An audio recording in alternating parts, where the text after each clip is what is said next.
Hey everybody, Dr. Rick Wallace checking in on you. Hope everybody is having an awesome day.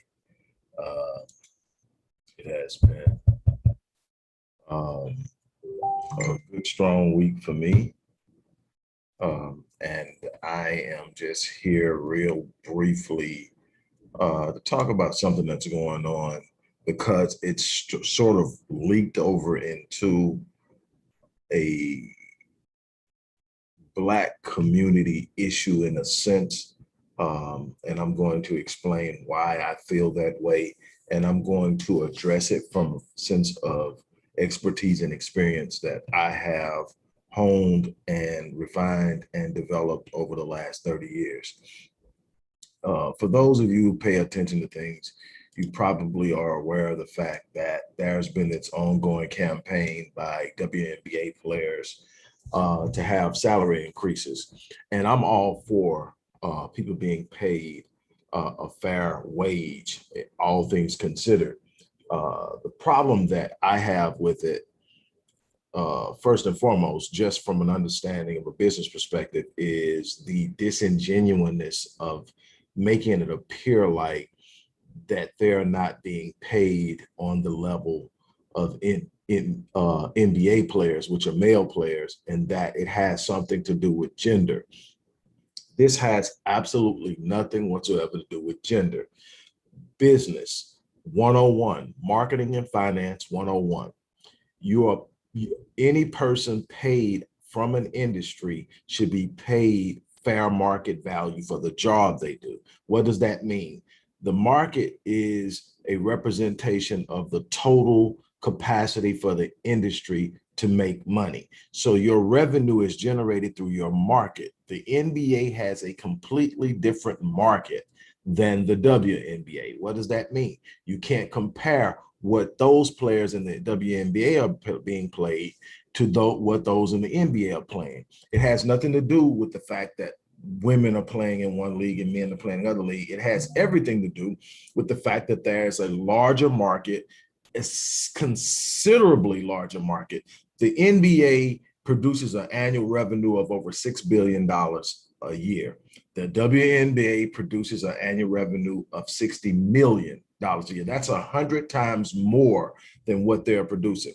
The other thing is that the players in the NBA have brand. You can take the top 100 players in the NBA and they have a personal brand. That means they're known outside of what they do on the court, that they have expanded their awareness, they're involved in different things, they have created their own persona, and that persona carries a value. So now they also have leverage outside of their skill set that allows them to leverage, because that personal brand adds value to and is important to the NBA in increasing and expanding its exposure. The NBA is global, and they have gone a long way to make themselves global. On the flip side, this isn't something that you're going to expand your market. This isn't about market share. There's really no market competition for the WNBA in the sense in the USA. It's the WNBA. Yeah, there are European leagues, all European and Asian leagues where women are playing and making money and doing their things, but they're not in competition with the WNBA. It sits in of itself. It's just that the market doesn't have the capacity to produce the money to try to pay WNBA players. So when you take a picture of Sue Bird, which is the most decorated WNBA player, and you take LeBron James, which is probably one of the five most decorated players, and definitely the face of the franchise, which could be going towards Steph Curry or someone else real quick if it hasn't already. And you place them on a picture, on a meme, and you put them side by side and you show their salaries. That's disingenuous.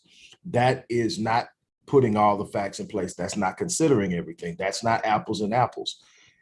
You can't pay LeBron James's salary out of the complete revenue.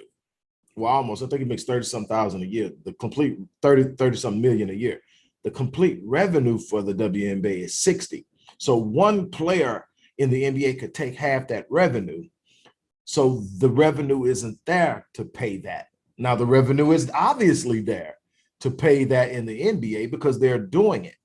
There are multiple multi-million-dollar contracts in the NBA because they can support that. So that's the first thing.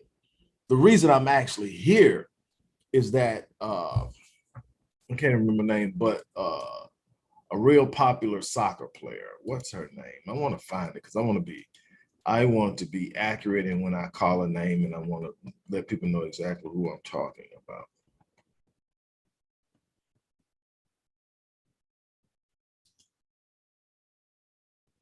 Here we are.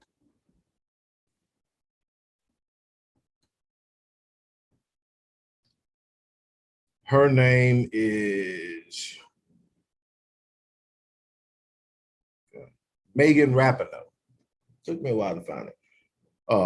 Megan Rapinoe. Megan Rapinoe took shots at Draymond Green, who basically commented during an interview that he's tired of hearing about it because it's not a fair comparison. It's comparing apples to oranges, and there's no comparison. Their league simply does not produce the revenue to support the salaries that NBA for WNBA players that NBA players make. That was his statement. The statement is 100% accurate. It wasn't defaming. It wasn't an attack. It has absolutely nothing to do. But here's the problem.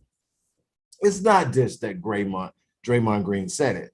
What it is that Draymond Green is very vocal. He is a masculine black male, dark-skinned black male at that. And the idea of any black male with a true masculine presentation having a voice that is in dissension with what is popular, it's always going to come under attack. It's always going to be a problem. Now, there's so much that can be spoken on, so much that we can talk about, so much that we can look at when we're doing that. You cannot compare two different markets and talk about salaries based on gender, just solely based on the male is being paid more than the female. You must first look at the markets. What does the market say? Are they getting an equal share of the market production, of the market value? Now, what does that mean? Their market is $60 million tops.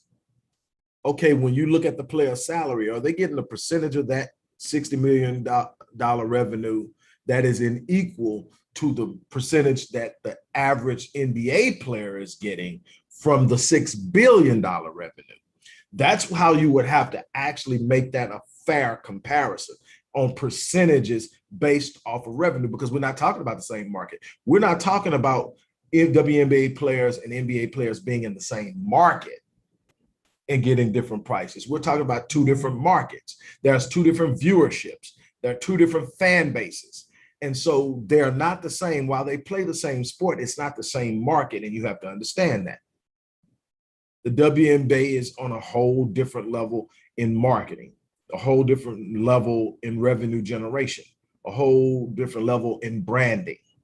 And you got to look at all the different challenges that have hindered the WNBA from expanding its exposure and expanding its reach and its capacity to grow. You can't find investors to help expand it because there's no guarantee that the market is open to it. You've got franchises in the WNBA. While the NBA is expanding in franchises, the WNBA is shrinking.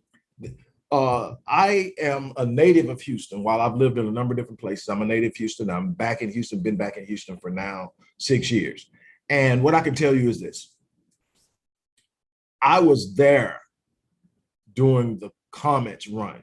When the WNBA first hit, the Houston Comets won the first 4 championships. Now, here's the thing. I was at a number of those games, and I watched the dynamic that most people don't want to talk about because most people are uncomfortable and most people want to remain politically correct. Well, Houston is in a state called Texas. Texas is a part of what's known as the Bible Belt. Highly traditional conservative Christians that have problems with certain specific issues, no matter how politically correct they become. Now, it has been noted by WNBA players that there is a strong gay culture. This isn't about the culture. This is about the market, but the culture impacts the market. Now, in certain places, that's going to be okay. But in certain places, it's not. Now, we have seen teams in the WNBA fold in major markets, Houston being one of them, markets that support other professional franchises with no problem. But the Comets folded. The first a four-time championship team could not garner the support of its citizens and its viewership at a level that could support and sustain ticket sales and all the other stuff, uh, all the other things that teams use to generate revenue, from jersey sales and everything else. They could not do it. And I got to watch that up close, being in the movie. Imagine a strong conservative, while Houston itself is a Democrat-dominated city, there's still a lot of strong Christian-based ideologies floating around, traditional ideologies floating around. And that could be a problem. And I watched it. I watched families, and I'm talking non-Black families, get up and walk out of Comet games because the gay presence was so obvious and present. And this was at a time when it wasn't nearly as acceptable as it is now, but it's still this conservative place, right? I watched it. Then I watched them talk about it. Then I even watched the WNBA players who are heterosexual talk about the gay culture and how intensely oppressive it can be for someone who doesn't support that particular lifestyle. And so now you've got all this influx going on. And this is not blaming it on the LGBT community. This is sitting up saying, you got to understand business. You got to understand your market. You got to know how to market in your business. You got to understand what things you're going to do. So if you're going to take a strong stance and you're going to support the rights of LGBT, then you got to understand how it impacts your market. Simple. I can't tell you what to stand on. I'm not going to tell you what to stand on. I'm not going to tell you how to live your life. That's not my job. I'm going to tell you what life I'm going to live. I'm going to tell you what I will support and what I won't support, but I'm never going to tell you what you should do. That's your life. You live your life. That's your business. You run your business. You've got to understand a large portion of your talent is a part of that community. You can't not abandon it. You cannot turn your back to it. It is what it is. But know what comes with that. That's simply where it's at. So within the scheme of how that goes, the WNBA has some decisions to make. How are you going to move forward with your branding? How are you going to move forward with your marketing? Are you ever going to be at a level at this particular point in time? Just the idea that sports in a grand sense is still considered a male thing, even though you have some of the most dominant and unbelievable athletes in the world who are truly exceptional at what they do. And one of those being Serena Williams. Then you can go to the WNBA, and it's a bunch of Brittany Griner coming out of Baylor. Still years later, one of the most dominant forces. I think the highest paid WNBA player at 100 and some thousand. And see, that's what people look at. She makes 100 some thousand a year. And LeBron James makes 35 million. How's that fair? Well, LeBron James is in a different market, and LeBron James has a complete brand. People who don't even know basketball know who LeBron James is. If you don't know women's basketball, you don't know who Brittany Griner is. And she's one of the best to come out of college. You got some players, if you haven't followed female basketball in the WNBA, that are exceptionally highly skilled, highly talented individuals, but you don't know who they are because they don't have the exposure, they don't have the personal branding, they don't have the reach of an NBA. And because only true fans of the sport of basketball are really watching that, and some female fans.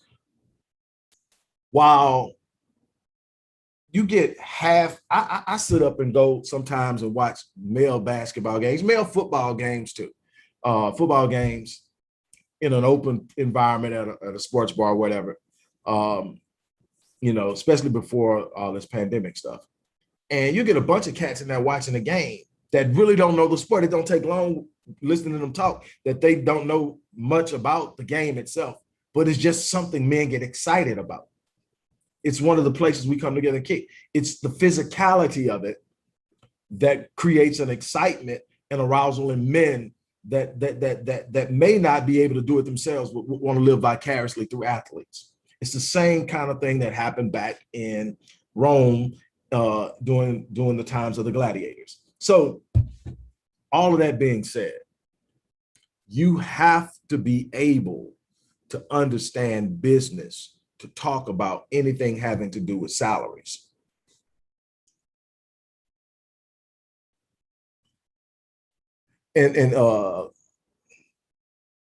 Cynthia Cooper, one of the best to ever do it, period. Might be the best to ever do it. Unstoppable, great defense. She was one of the reasons that I was actually there. Long story, but anyway, she was one of the reasons that I was actually there at the times I was there. I'm glad. I'm looking over now because I'm broadcasting this on multiple platforms at one time, and I kind of looked over and saw my peeps on. Maya Moore, yeah, come on, Maya Moore out of Connecticut. Maya, I think, is still on a step away from basketball to support a social issue that she's really excited about. But you're right, Maya Moore. Man, we could go on, all the way back to Lisa Leslie, Rebecca Lobo, and all of those guys who kind of brought this in. Cheryl Swoops and all those guys. Like I said, Sue Birds was in there, and many others. So there's a lot that they bring to the table. I love the league. I love the athletes. I think these women are exceptional, but you can't compare apples to oranges. And that's the point I want to make. And I think it's disingenuous. And I think that Megan Rapinoe simply used this as a way to go back and attack Draymond Green, who was making a very valid point.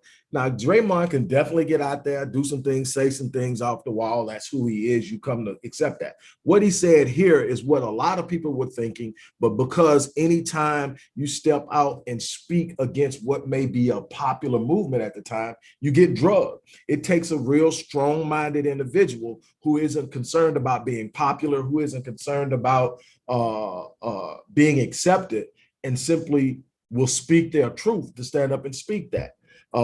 It's definitely come at a cost for me, especially when it comes to the LGBTQ community. So just even mentioning them lets me know at some point they come in. But again, I'm not trying to tell you how to live your life. I believe in the freedoms of a person to choose. Whether I agree with it or not is irrelevant. But in giving you your freedom to choose, I retain my freedom to disagree. That doesn't make me phobic. And as a human behavioral expert, I really take issue when people who simply disagree with their lifestyle are labeled as homophobic or transphobic and every other term they've come up. A phobia is an irrational fear, meaning that the fear of something is so great that it doesn't even make sense. It's an irrational fear. Hydrophobia is a fear of water. Arachnophobia is a fear of spiders.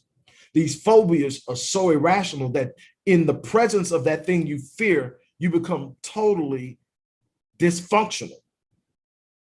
My disagreement with what you're doing doesn't make me dysfunctional. I don't fear you. Matter of fact, I could sit down and have lunch with you and have a great conversation because I can love you around my disagreement about how you do something. I have family members, close family members, who are gay. And as long as they don't strike up a conversation about how I personally feel, we're good. I don't come to preach to you each and every day about that. You ask me, I'm going to tell you. But see, most people will dance around all of the elements and components as if they're not a part of the problem. And see, with Megan Rapinoe, that's a part of her argument. This whole feminist LGBTQ thing and the strong black man. You go to BLM, Black Lives Matter, built that platform on the backs of young dead brothers killed by white police officers. And yet you can't find the mentioning of a black man, a strong black man, or a husband or a leader in the home on their site. We don't want to talk about any of that. We just want to sit up and put up superficial, anecdotal observations about something without truly giving it thought. I've been watching it. I've weighed in a little bit, but I decided when she came after him and I saw what was done, that's just like LeBron James speaking out on the deaths of black people and being told by a white female sportcaster to just shut up and dribble. Because see, that's all black athletes are here for. It's entertainment. That's all we're here for. We're not here to have a voice. We're not here to think critically. We're not here to use our platform as a mechanism of empowering those that we have a sense of identity with. No, we didn't give you all that for that. We gave you that to shut up and dribble, play basketball and keep your mouth shut. And see, that's not how it's done. See, it's not just boxing in the ring that made Muhammad Ali the original GOAT, the original greatest boxer. It all started with him and his personal declaration. It wasn't what he did in the ring. It isn't that we consider Kareem Abdul-Jabbar in the conversation of the greatest to ever do it. It's what happens off the court. Jim Brown. It's what happens off the field. It's what happens when you see something that you don't agree with, and instead of rolling with the flow, you speak up and you stand up as a banyan in the sand and say, I'm not going to stand for that. I'm going to use my voice to empower others. I'm going to use my voice to be a voice for those who don't have a voice.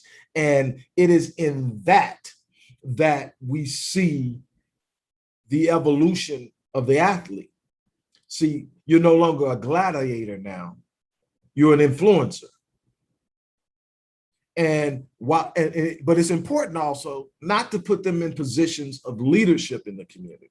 That has to be done hands-on, directly up close. Our leaders have to be those we can see consistently daily. Leaders are our husbands. Leaders are the men in our community. Leaders are the families and the couples who are modeling the proper way to advance our people so that we can see a difference between what the narrative and the influencers are trying to get us to do. We'll constantly look at it, and I have a problem, and I've written about it consistently. I've talked about it. I've even had it in several books about the feminization of the Black male image. I'm not even talking about sexuality. I'm talking about the feminization of the Black male image. Take the masculinity out of the presentation.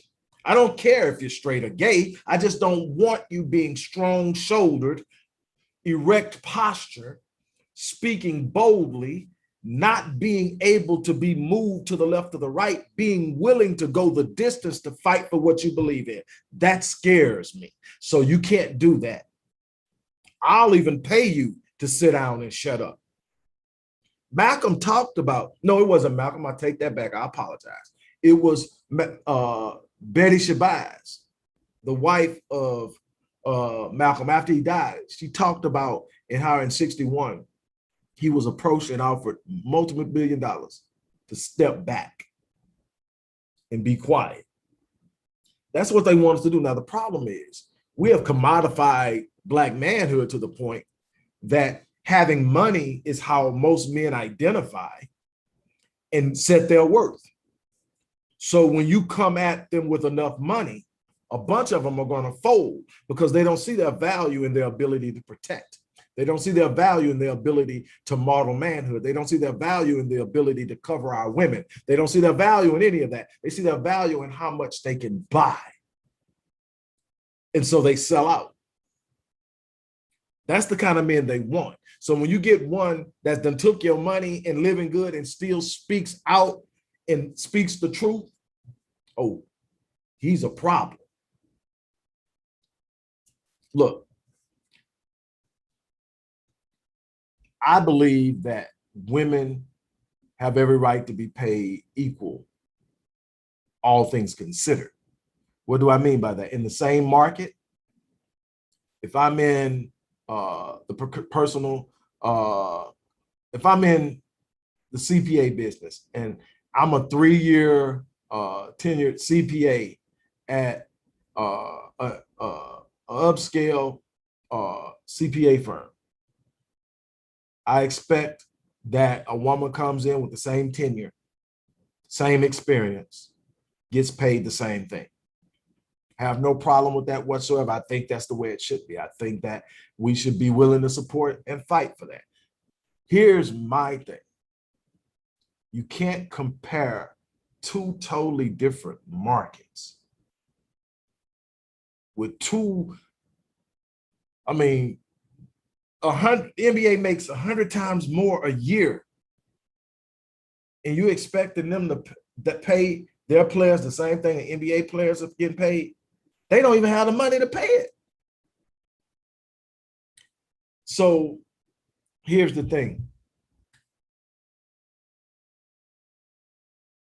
I think that we need to understand business so that we're not misled by erroneous and fallible narratives like the one being presented. I think that it's really important that we understand how things work. That's one of the ways that they've gotten us for years, is we don't understand how things work. So they use our ignorance of the operation to control us, to take advantage of us, to manipulate and to exploit us.